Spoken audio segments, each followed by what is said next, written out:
They thought 22 years could be folded into a single command, signed away like a routine form under fluorescent light and executive impatience.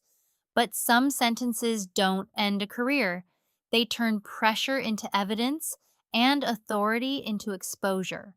The executive floor always had its own climate, not temperature, control. The air was cooler there, thinner somehow, filtered through glass, polished stone, and the unspoken belief that decisions made above a certain height automatically became correct. Even the silence had layers to it, not peaceful silence, managed silence, the kind that settled over conference tables before difficult conversations and stayed long after the damage was done. She knew that silence well. 22 years in the company had taught her how to read rooms before anyone spoke. She could tell when a meeting was real and when it was theater. She could tell when a compliment was a setup, when a calendar invitation was a warning, when a phrase like quick conversation meant somebody upstairs had already chosen the outcome and was now selecting the wording. That morning, the email had arrived at 8:12. No greeting beyond her name, no context beyond a time, no subject line beyond executive review. Short messages were always the most expensive. She read it once at her desk, once again while the office around her hummed to life, and a third time in the reflection of her dark monitor after she'd closed everything else. Around her, keyboards clicked in staggered rhythm. Printers breathed out neat stacks of paper. Somewhere behind the glass partitions, someone laughed too loudly at something that wasn't funny enough to justify it. Normal sounds, ordinary morning. But she had spent too many years inside corporate machinery not to recognize when the gears had shifted half a turn. She stood, straightened the sleeve of her blouse, and reached for the folder she hadn't needed in months, but never moved far from her desk. Not because she expected war, because experience had taught her that calm people survive longer when they prepare quietly. On her way down the corridor, people looked up and then immediately back down. That was the first signal. No one said anything unkind, no one needed to. Offices rarely announce their tensions directly. They leak them through eye contact, through delayed greetings, through the careful way colleagues suddenly become very interested in their screens. A junior analyst near the corner gave her a smile that arrived a second too late. Someone from operations opened their mouth as if to say something, then decided against it and reached for a coffee instead. The building was talking, just not out loud. At the elevator bank, the mirrored doors reflected her in duplicate: calm face, steady shoulders, badge resting against dark fabric, the exact posture of a woman who had spent years mastering the art of never showing a room what it wanted to see. When the doors opened, she stepped inside alone. The ride up was silent except for the soft mechanical hum and the faint, elegant music piped through speakers no one ever noticed until they were trapped with their own thoughts. Floor numbers lit up one by one, a vertical countdown dressed as progress. She remembered her first month in the company, a different building then, lower ceilings, cheap chairs, a manager who still believed effort was visible and therefore rewarded. She had been younger, sharper at the edges, less fluent in the grammar of corporate caution. Back then, she thought loyalty worked like deposits in a bank, something accumulated, something measurable, something you could rely on later when things became unstable. It had taken years to learn the more sophisticated truth. Loyalty is often welcomed most warmly by the people most willing to spend it on your behalf. The elevator doors opened onto executive reception. This floor never smelled like the others. Downstairs, there was coffee, toner, paper, perfume, the warm human scent of people actually working. Up here, there was expensive neutrality, cedar, glass cleaner, chilled air. A receptionist with perfect posture looked up, offered a professional smile, and told her they were ready for her. They, interesting, plural language in corporate settings was rarely accidental. They're ready for you meant alignment. It meant witnesses. It meant the decision had likely been socialized before the meeting began. She thanked her because courtesy costs nothing and followed the corridor toward Conference Room B. The hallway was lined with framed photographs from company milestones, ribbon cuttings, product launches, smiling executives holding plaques, handshakes preserved like museum pieces. She had been present for some of those moments. In a few of the older photographs, she was just outside the frame, the kind of person who made things happen, but was rarely positioned where the camera could celebrate it. That too had been part of the arrangement. Useful people are often kept slightly out of view. It makes them easier to overlook when the time comes. Outside the conference room, the frosted glass gave away almost nothing except silhouettes and motion. A shoulder turning, someone pacing once, then stopping, a hand lifting, likely adjusting cufflinks or a watch. She paused only long enough to smooth the corner of the folder in her hand, then opened the door. The room was already staged. A long table, water glasses aligned with geometric precision, a screen dark for the moment, waiting. Morning light stretched through the floor to ceiling windows in pale bands that made everything look cleaner than it was. At one side sat HR, expression arranged into something carefully sympathetic. At the far end, legal was not present, which told her almost as much as if they had been. And near the head of the table, one chair angled slightly back as though its occupant preferred dominance to comfort. The CEO, he was standing when she entered, not out of respect but momentum, one hand on the table, the other holding a pen he wasn't using. He gave her the kind of smile executives wear when they want history to remember them as reasonable. "Thank you for coming," he said. There it was, that polished tone, neutral on the surface, preloaded underneath. She took her seat without rushing, set the folder down, folded her hands once, loosely, not defensive, not deferential, simply present. Across from her, HR slid a single document closer to the center of the table, but not quite toward her yet. A theatrical delay, a visual cue before the line itself. The paper was face down, which meant the paper mattered less than the performance around it. A second passed, then another. The CEO glanced toward HR, then back to her, as if confirming timing. The room had that brittle stillness certain meetings develop right before language hardens into consequence. Air conditioned, quiet, expensive, and one sentence away from becoming dangerous. She had seen restructures before, reorganizations, voluntary transitions, titles removed, departments consolidated, exits choreographed with severance language polished until harm sounded like strategy. She knew the vocabulary, knew how institutions disguised pressure as process. Still, there was a particular chill when the machinery finally turned toward you. Not fear exactly, recognition. Because in that instant, memory moves fast. You remember the weekends, the launches, the emergencies solved at midnight, the executives protected from their own bad decisions, the years translated into stability for everyone except the person who carried them. And then you sit in a beautiful room and watch all of that get reduced to document weight and tone selection. The CEO placed the pen on the table. Small gesture, loud meaning. Then he said very evenly, "Let's make this simple."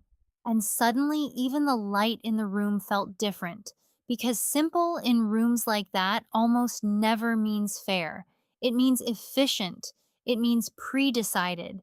It means someone has mistaken authority for immunity. She looked once at the face-down paper, then back at him, and in the narrow silence before the next sentence arrived, something almost imperceptible shifted in the room. The kind of shift most people miss until much later, when they start retracing where exactly control began to slip.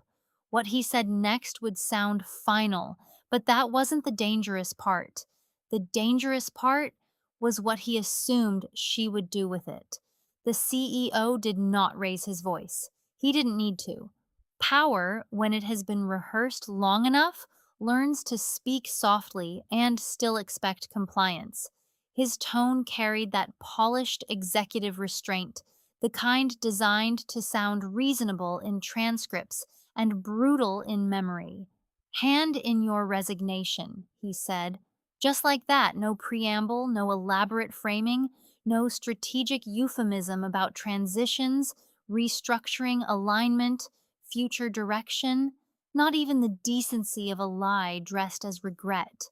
The sentence landed in the center of the table with the cold efficiency of something already approved elsewhere. Across from her, HR lowered her eyes for half a second, then lifted them again with a face arranged into practiced concern. A performance so familiar it was almost elegant, not empathy, optics. The document was turned toward her now. 2 pages, the first was resignation language, voluntary, immediate, professional, neat paragraphs designed to make coercion look administrative. The second outlined transition terms in the serene, bureaucratic style companies use when they want a departure to feel like a mutual decision rather than a forced erasure. There was even a pen placed beside it. Of course there was. The room didn't feel loud. In fact, it was almost unnervingly quiet. The hum of the ventilation system, the faint tick of some hidden clock, a car horn far below, softened by reinforced glass and altitude. But pressure doesn't require volume. Sometimes it arrives best in well tailored silence, sitting across from you in an expensive suit, asking for surrender as if it were simply good manners. She looked at the document without touching it. 22 years. How strange, she thought, that institutions can spend decades feeding on a person's discipline, judgment, discretion, and endurance, and then attempt to convert that entire history into a signature event before lunch. The CEO leaned back slightly, crossing one ankle over the other, with the ease of a man who believed resistance had already been accounted for. This is the cleanest option, he said.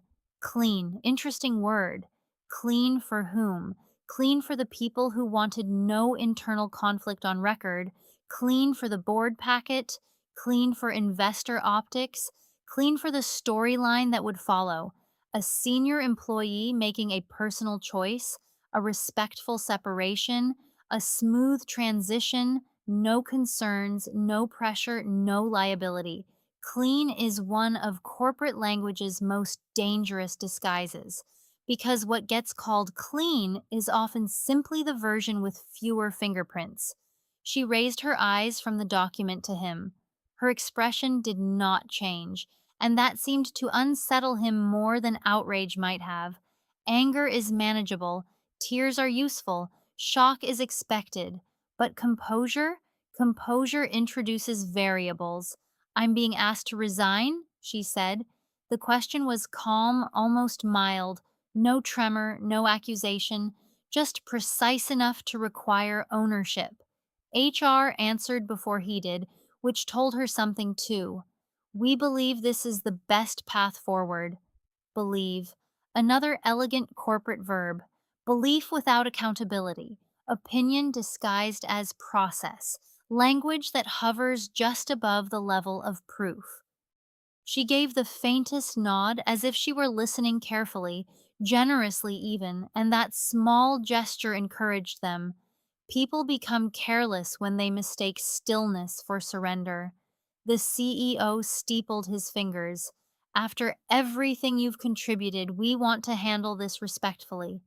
There it was, the tribute line, recognition deployed at the exact moment it had no measurable value. She almost admired the architecture of it. First the order, then the language of dignity, then the administrative exit, a controlled demolition performed under flattering light. But admiration and trust are not even distant relatives. She lowered her gaze again to the paper.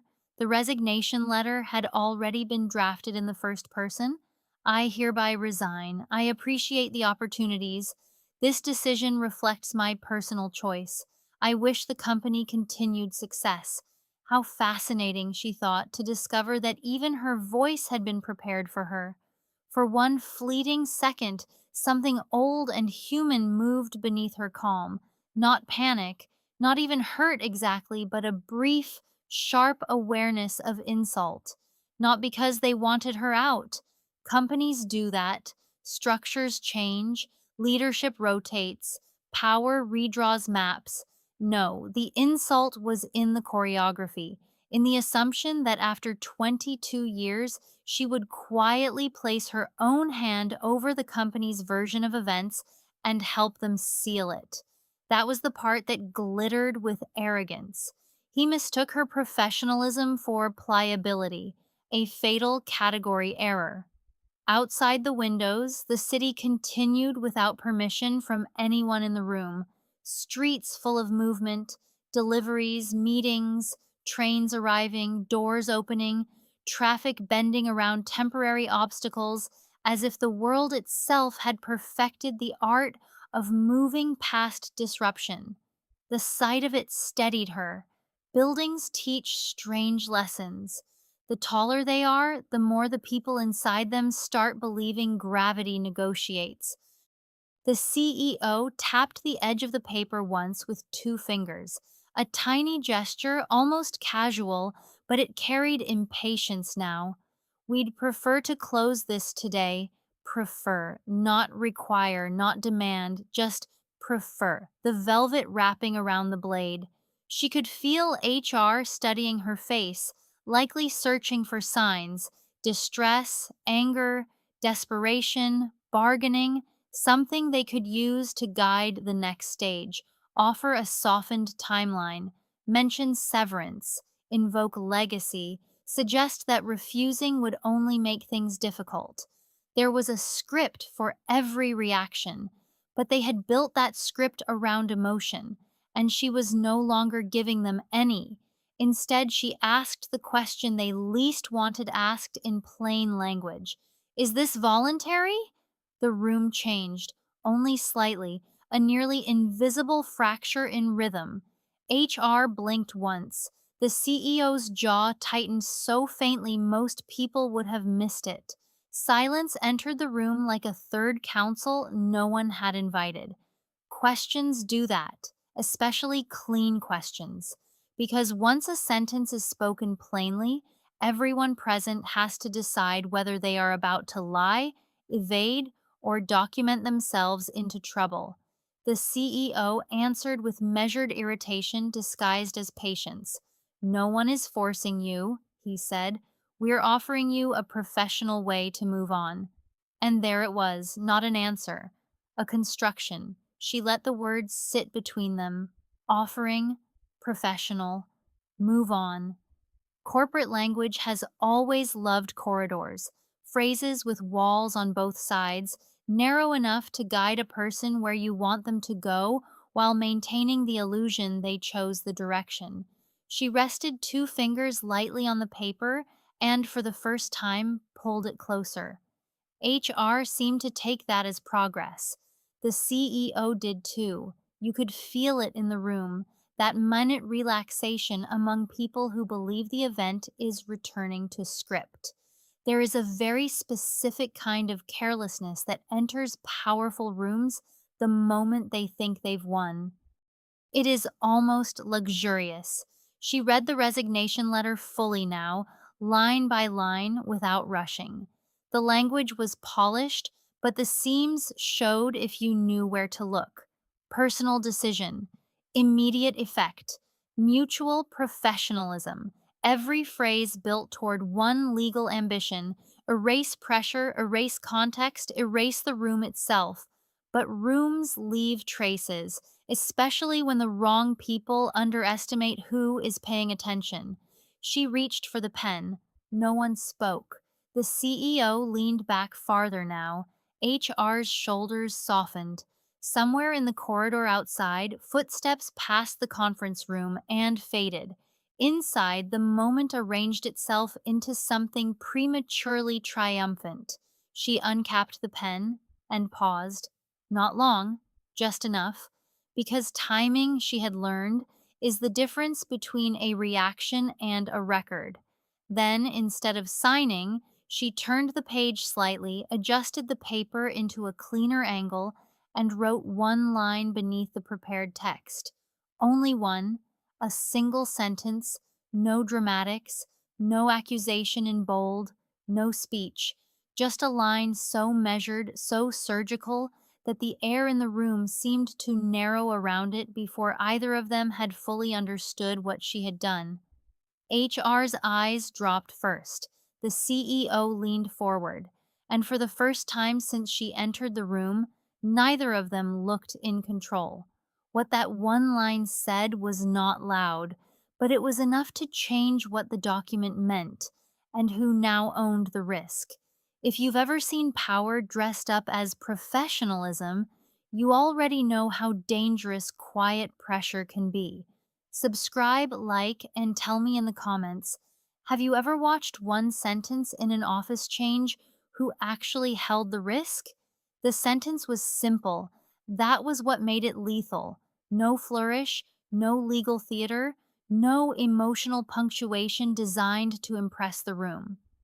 Just one clean line added beneath the company's polished resignation script in handwriting steady enough to look almost serene, submitted under instruction and objection, not voluntary. For a moment, no one moved. The conference room, with its glass walls, curated light, disciplined furniture, and executive confidence, seemed to hold its breath around 8 handwritten words. The city beyond the windows still moved. Cars crossed intersections. Sunlight slid along mirrored facades. Somewhere, a phone vibrated against wood. But inside that room, time tightened. HR read the line first. You could see the exact second her training collided with comprehension. Her posture changed only slightly, but in executive environments, slight changes are thunder. The shoulders drew back, the expression emptied, concern vanished, replaced by calculation. She was no longer performing empathy, she was auditing exposure. The CEO reached for the document, slower than a startled man, but faster than a calm one. He read the added line once, then again. The second reading always tells the truth, because the first is surprise, the second is consequence. His face did not collapse dramatically. He was too practiced for that. Men like him build entire careers on controlling the muscles around their eyes. But something in his expression hardened and thinned at once, like polished glass just beginning to reveal a crack. That was unnecessary, he said. Unnecessary. Interesting. Not inaccurate, not inappropriate, not false. Unnecessary, which in rooms like that often means disastrously accurate.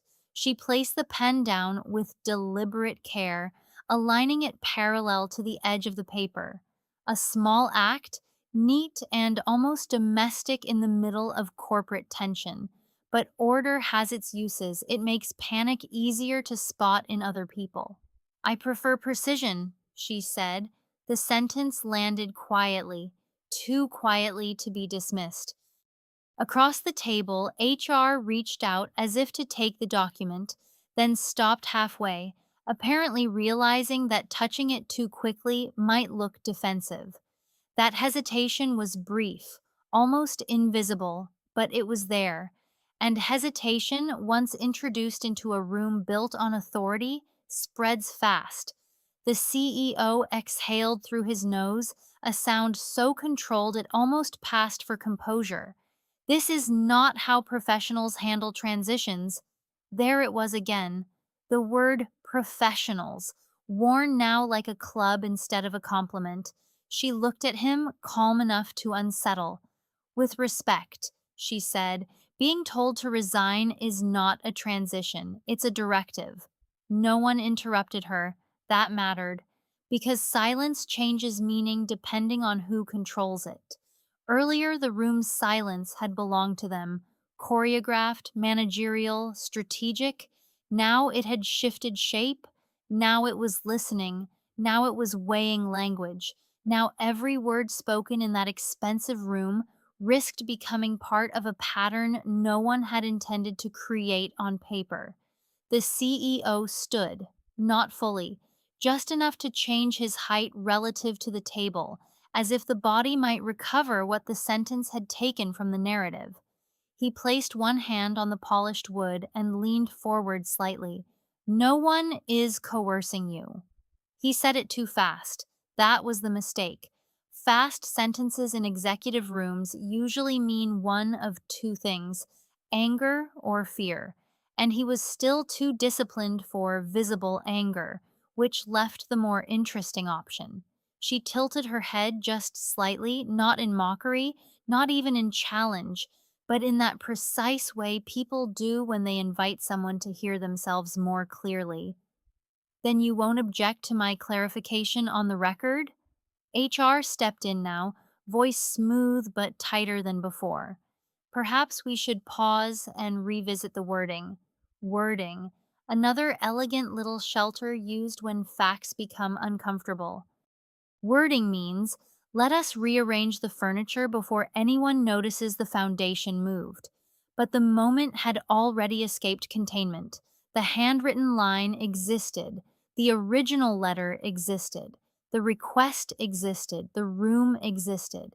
And most importantly, there were now three people sitting in direct proximity to a document that no longer described a clean resignation, but an attempted one, complicated by objection, timing, and authorship. The CEO turned to HR with the faint irritation of a man forced to share a crisis he had hoped to manage alone. We're overcomplicating this. No, she thought. You simplified it too aggressively. That was the problem. Institutions often fail not because they lack intelligence, but because they become addicted to frictionless outcomes. They start believing that tenure can be erased neatly, that loyalty can be converted on demand, that pressure becomes lawful if spoken in a sufficiently expensive room. And because that belief works often enough, it becomes habit. Habit is where arrogance goes to become policy. She did not say any of that. She didn't need to. Instead, she folded her hands lightly and waited. Waiting is its own kind of architecture. Most people use it poorly because they fill it with explanations, apologies, self defense, but disciplined waiting creates space in which other people rush to repair themselves, and in rushing, reveal structure. HR cleared her throat. We may need legal to review the document language before proceeding. There it was, the first retreat disguised as prudence. The CEO did not like it. You could see that immediately. His chin lifted a fraction, his fingers pressed once against the tabletop. He had entered the meeting expecting execution, not escalation. He wanted the matter completed before lunch, packaged before rumor, contained before anyone had the chance to ask why a woman with 22 years of institutional memory had suddenly decided, supposedly voluntarily, to vanish. Now, the room had changed categories. This was no longer an exit, it was a file, and files travel. She stood then, not abruptly, but with the measured grace of someone rising from a table she had no intention of treating like a courtroom unless forced. She lifted the document, glanced at it once more, then set it back down in the exact center between them. I'm happy for legal to review it, she said. Happy, a beautiful word in the wrong place. The CEO looked up sharply, hearing the irony but unable to challenge it without acknowledging the shift. HR tried again, gentler this time. Perhaps it would be best if you took the afternoon? Again with the soft verbs. Best. Perhaps. Took. Corporate institutions love passive phrasing when they're trying to blur ownership of a mess. She reached for her folder. Of course. Then, after the smallest pause, she added, "Please send me the reviewed version with all revisions preserved." This time, the silence was immediate and complete. That request did more than complicate things. It named the battlefield, tracked revisions, version history, document trail, editorial fingerprints, a map of how force gets softened into policy language. The CEO's expression cooled, truly cooled now. Less irritation, more threat management. He was recalculating her, not as a departing employee, but as a variable with memory, discipline, and enough procedural fluency to make shortcuts expensive. "You're making this adversarial," he said. No. The sentence almost rose on its own, but she let it stay behind her teeth for a moment before answering. "I think the room did that before I picked up the pen." And that was the line that ended the meeting. Not because it was dramatic, it wasn't. Not because it was loud, it wasn't. But because it stripped the decor from the event. It took the glass, the title, the process language, the executive posture, and reduced everything to a plain truth no one in the room could comfortably improve with synonyms. HR looked down. The CEO said nothing. And in some offices, silence after a sentence like that is more revealing than any admission. She walked out without hurry. The executive corridor felt different on the way back. Same cedar toned neutrality, same polished floors reflecting long bands of morning light, same framed photographs of milestones and leadership triumphs. But once you've watched a room lose command of its own script, architecture changes. Hallways stop feeling impressive and start feeling theatrical. Doors stop looking powerful and start looking temporary. At reception, the assistant glanced up, perhaps expecting closure, perhaps already sensing the texture of the air around people leaving certain meetings. Their eyes met for a fraction of a second. Something unreadable passed there, not knowledge exactly, but recognition. Offices are ecosystems of almost knowing. The elevator arrived with a soft chime. She stepped inside alone again.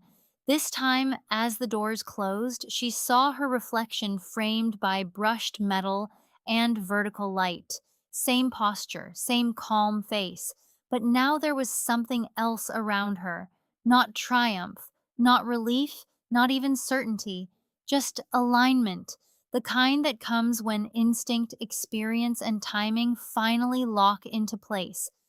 As the elevator descended, her phone vibrated, once, then again.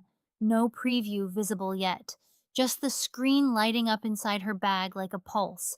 She didn't check it immediately, not because she wasn't curious, because after 22 years, she knew the difference between a message and the beginning of fallout. And somewhere above her, in a conference room that had looked flawless an hour earlier, people were no longer discussing her resignation. They were discussing the sentence she added and who exactly had created the risk it now described. By early afternoon, the office had developed that particular kind of quiet that only appears after something important has gone wrong in a place built to prevent visible mistakes, not silence, something more intelligent than silence, a lowered volume ecosystem of half finished conversations, delayed replies, closed doors, and carefully neutral faces moving through corridors as though neutrality itself might be contagious.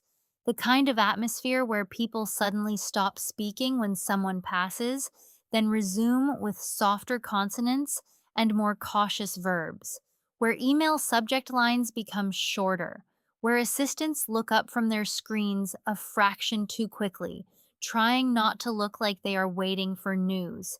She had returned to her desk at 11:07, not dramatically, not with the pace of someone fleeing a confrontation or marching toward one, just the same measured walk she had used for years, shoulders steady, expression unreadable, badge resting against fabric, as if nothing more unusual had happened than a delayed budget review.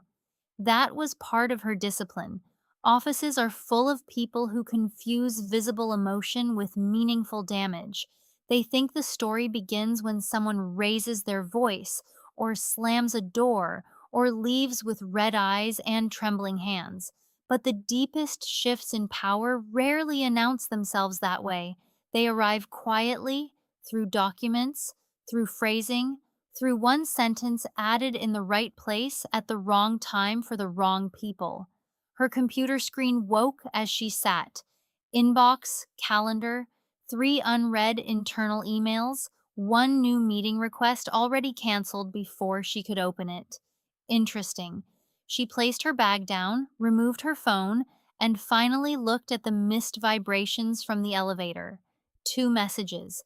One from an old colleague in compliance who almost never texted during business hours.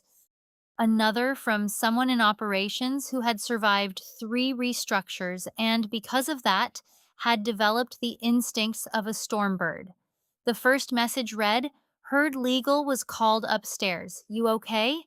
The second was shorter, "Don't put anything in writing yet." She looked at the screen for a moment longer than necessary, not because she was surprised, because confirmation, even when expected, has a weight all its own. Around her, the office performed normalcy with admirable effort.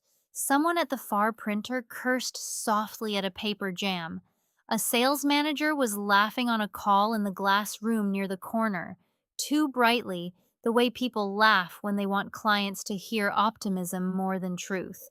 Two analysts stood beside a monitor pretending to discuss numbers while their eyes flicked once each in her direction, not rude, not obvious, just human. Information moves through companies faster than policy and slower than fear. What people knew by now was likely incomplete. Executive meeting, HR present, legal called, her return, no visible collapse. That alone would be enough to destabilize the building's appetite for a clean internal narrative. She opened the first unread email. It was from HR subject line, follow up. Of course, the body was concise, polished, and clinically vague. Thank you for your time this morning. As discussed, the document is under review. We will revert with updated language if appropriate. In the meantime, please refrain from distributing or characterizing the draft pending internal review. She read it once, then again, and on the second reading, the sentence revealed what it really was. Not a request for calm, but an attempt to control description, to slow the spread, to freeze the vocabulary before the event acquired a name it could not survive. She almost smiled. When organizations start asking people not to characterize something, it usually means the thing already has a character, and they have recognized too late that they do not own it. She did not reply immediately. Instead, she reached into the bottom drawer of her desk and removed a slim black notebook. Old fashioned, unshared, unsearchable, no cloud access, no accidental forwarding. Inside were years of dates, fragments, names, meeting times, phrases worth remembering, and the occasional sharp little observation she had learned not to store in systems owned by people with selective memories. She opened to a blank page and wrote, in neat print, 8:12 executive review email. Approximately 9 o'clock, CEO instructed resignation. HR present, prepared letter provided, added note submitted under instruction and objection. not voluntary. Post meeting, HR email requesting no characterization pending internal review. Nothing emotional, just chronology. Chronology is often the first language truth uses when it anticipates resistance. Her phone vibrated again. This time it was a call from a name she had not seen in months. Mara, former Deputy General Counsel, now external, now inconvenient for the company in exactly the way competence becomes inconvenient once it leaves payroll. She let it ring twice before answering. "Hello," she said.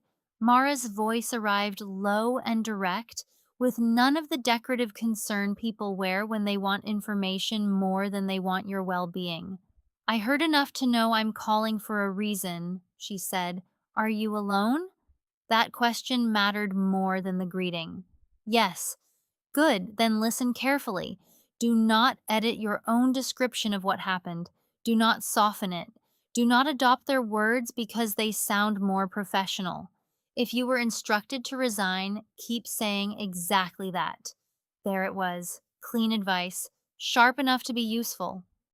By the windows, clouds had shifted over the city, muting the afternoon light, so the office took on a flatter tone, less gleam, more outline.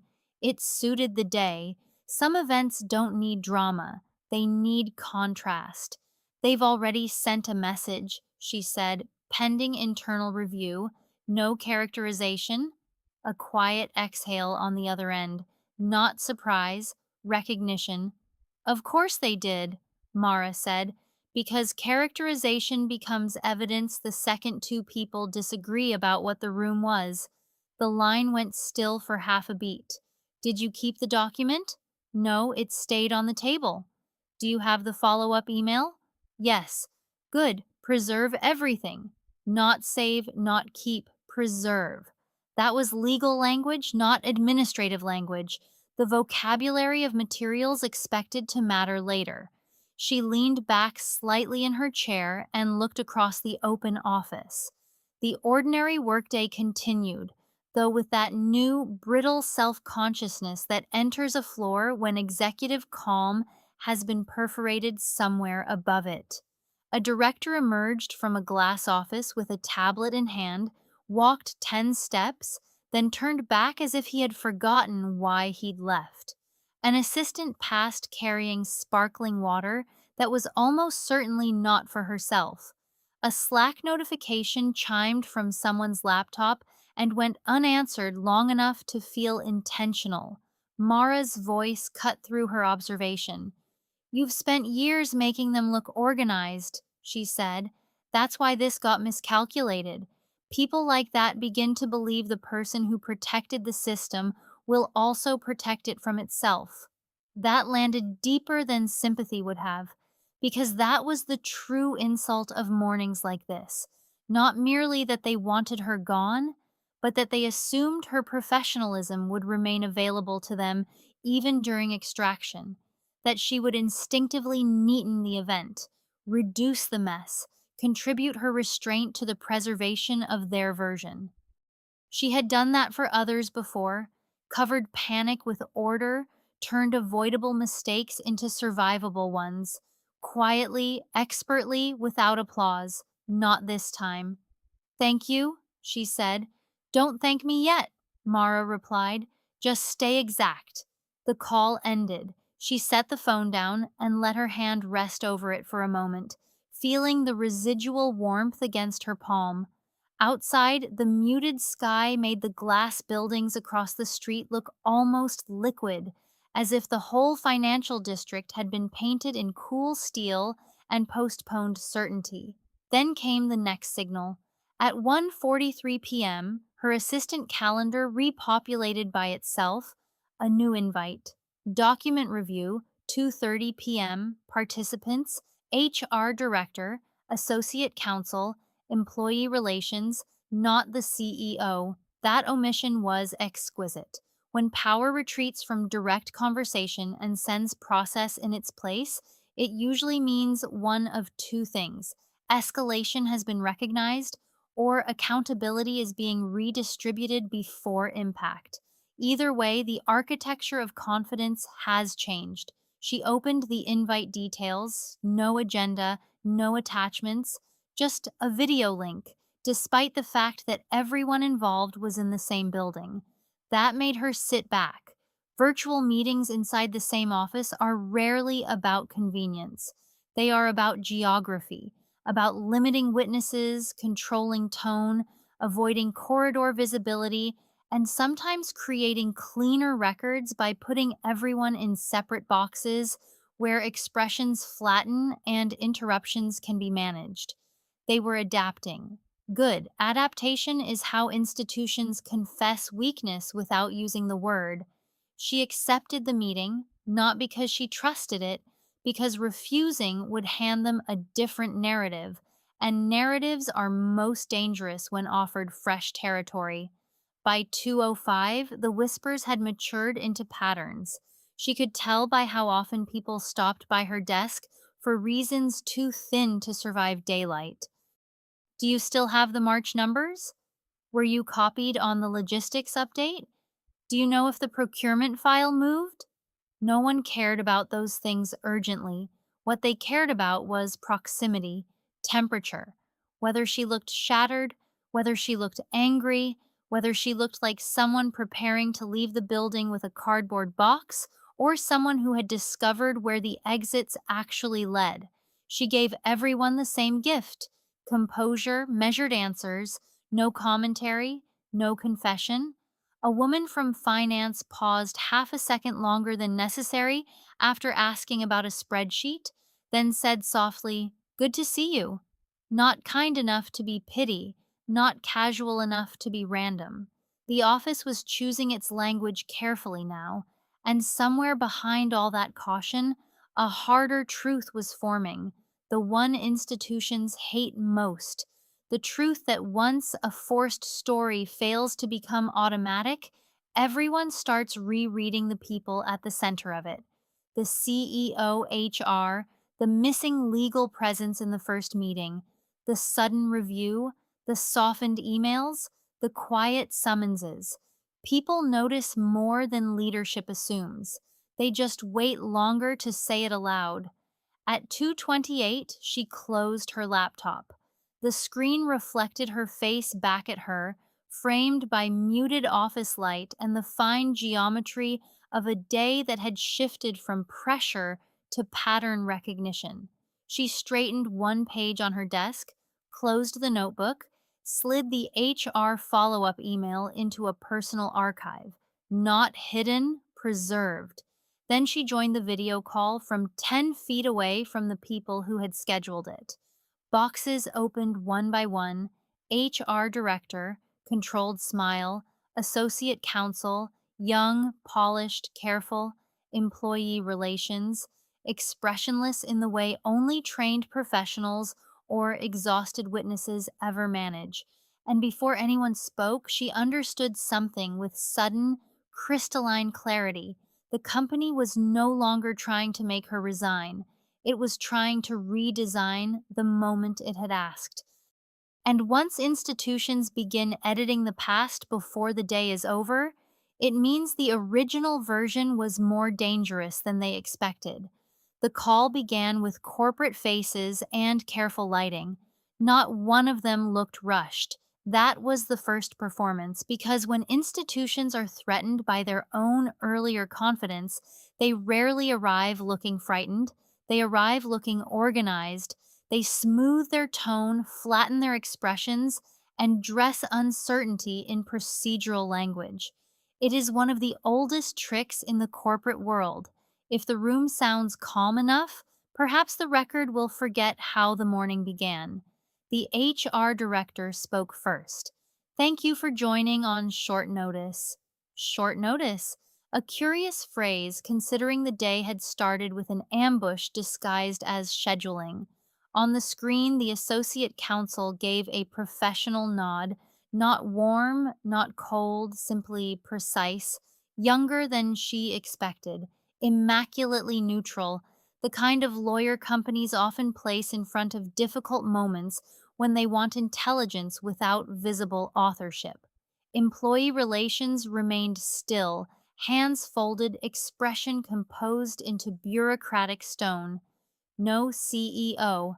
That absence sat in the meeting like a fourth participant. The HR director continued, "We've reviewed the draft language from this morning and would like to clarify that the company is not requesting a resignation." There it was, the rewrite, not introduced as a contradiction, not framed as a reversal, just a clarification, as if reality itself had briefly suffered from poor wording and now required minor editorial support. She said nothing immediately. Silence, used correctly, is a scalpel. It makes people continue. And continue they did. Associate counsel leaned slightly toward the camera. To be precise, there appears to have been a misalignment in how the transition conversation was communicated. Misalignment, a beautiful corporate euphemism, softer than error, cleaner than misconduct, broad enough to hold almost any damage while naming none of it directly. The kind of word designed by people who have spent years laundering sharp events through velvet diction. She folded her hands in front of her desk. "There was no misalignment in what I heard," she said. "I was told to hand in my resignation. No emphasis, no drama, just plain sequence." On the screen, the HR director's smile thinned by half a degree. "We understand that may have been your interpretation." Interpretation. Now they were moving quickly, from clarification to misalignment to interpretation. The standard corporate descent away from fact and toward negotiable atmosphere. A badly played one, too fast, too visible, like watching stagehands rush across a set before the audience has agreed not to notice them. She looked at each face in turn, even though they were separated by screens and walls. Strange how digital distance can sometimes make a room feel even more revealing. People forget that cameras reduce body language but magnify pauses. "My interpretation," she said evenly, "was based on the instruction I received, the prepared resignation letter placed in front of me, and the expectation that I sign it immediately." This time, no one interrupted, because chronology is extremely rude to revision. The associate counsel glanced down, likely at notes, perhaps at the morning's email traffic, perhaps at some internal summary already stripped of its sharper edges. When he looked back up, his tone remained careful. "The company would prefer to move forward constructively." Prefer again, always prefer. Institutions love voluntary verbs when they are trying to recover from involuntary facts. "And how," she asked, "does the company define constructively?" A very small pause followed, the kind that exposes hierarchy even over video. HR answered, but only after legal had chosen not to. "We are prepared to withdraw the resignation document entirely," she said.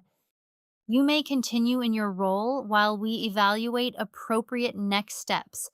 That landed harder than the morning order had. Not emotionally, structurally, because reversals like that do not appear unless something upstairs has been reclassified from personnel issue to legal hazard.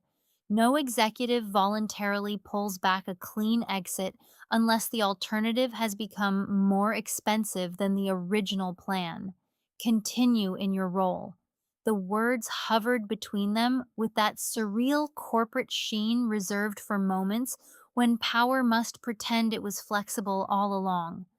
Hours earlier, the company had wanted her gone quietly. Now it wanted continuity, calm, and the illusion that no irreversible line had been crossed. Too late. The line existed, on paper, in sequence, in memory, and memory becomes especially dangerous when it remains composed.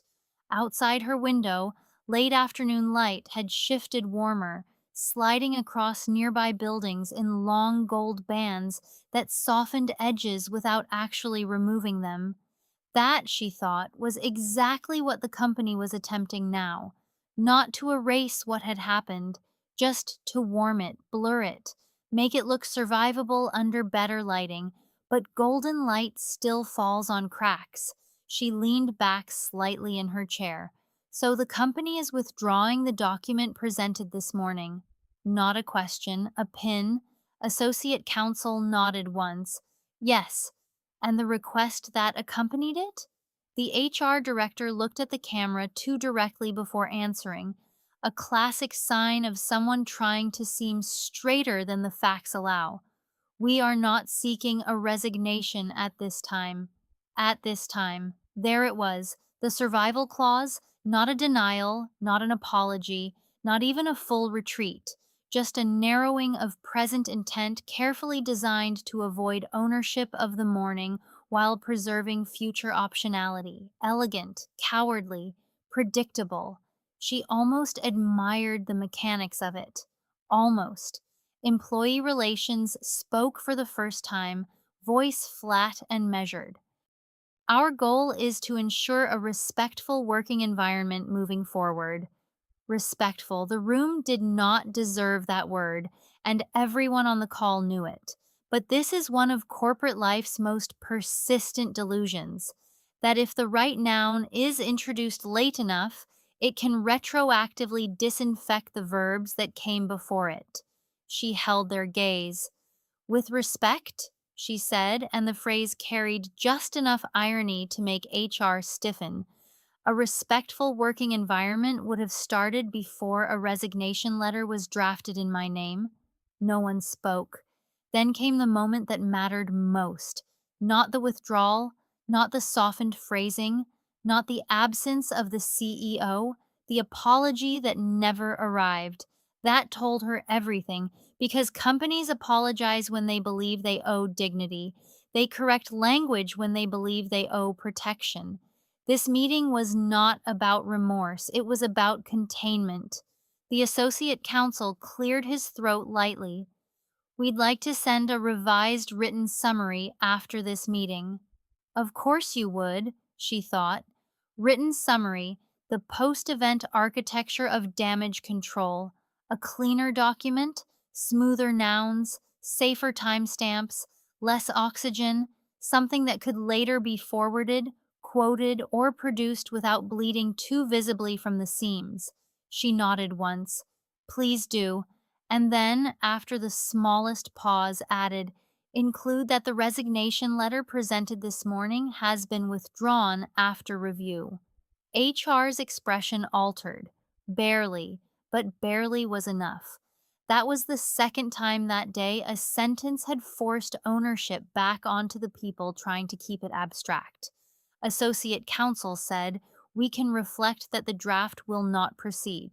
No, there are moments when exact language is no longer a preference, it becomes the entire event. The letter, she said, was presented for my signature, then reviewed, then withdrawn. That is the sequence I'm asking you to reflect. The air on the call changed, not visibly. Digitally, these things register as stillness rather than sound, a delay in blinking, a glance down too soon, a mouth preparing a softer phrase and then deciding against it. The HR director finally spoke. We will circulate language for your review. There, another retreat. Small but real. Now they were not merely sending a summary, they were allowing review because by this point they understood the central problem of the day. Every time they tried to soften the event without her, she sharpened it with chronology. That is a terrifying thing for institutions to encounter in someone they expected to fold. The meeting ended 3 minutes later with standard phrases no one believed. Thank you for your time. We appreciate your professionalism. We'll be in touch. Corporate incense burned after the fire, as always. The boxes disappeared from the screen one by one until only her reflection remained, faint in the dark glass of the call window. She closed the laptop. The office around her was quieter now, not emptier, just more aware of itself. That happens after executive misfires.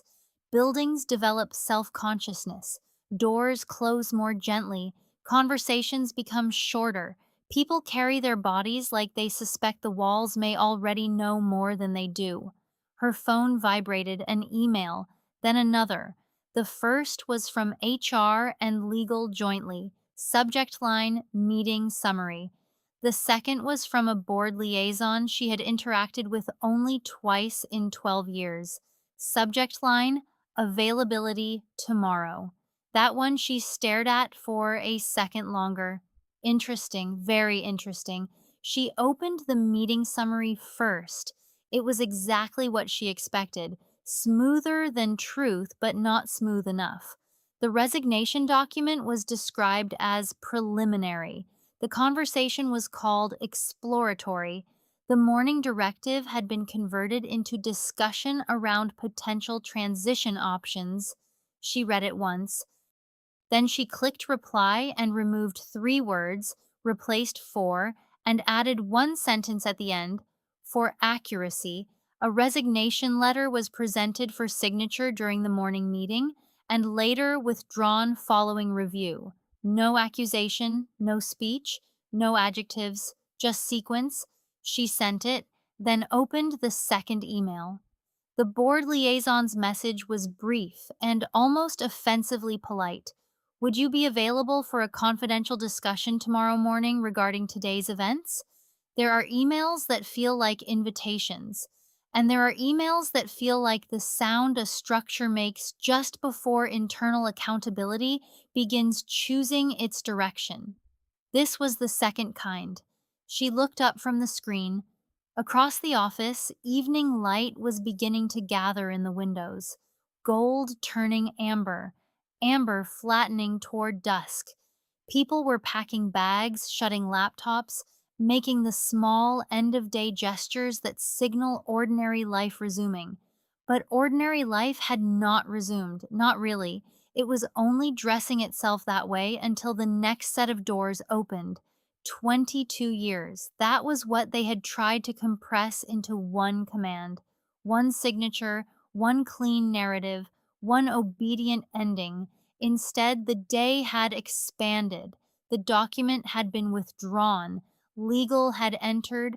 The language had shifted. The record had begun.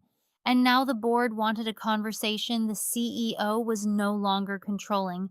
She reached for her coat slowly, not because she was tired, because she understood with the kind of cold clarity only experience can produce that the most dangerous moment for people who misuse authority is not when they issue the command. It's the day after, when the command survives, but the version of it they were counting on does not. Tomorrow would not be loud. It would be worse for them than loud. It would be precise. And somewhere above her, behind executive glass, under calibrated light, inside rooms built to make pressure look polished, someone was discovering that silence, when timed correctly, does not hide damage. It frames it. And this time, the frame was no longer theirs.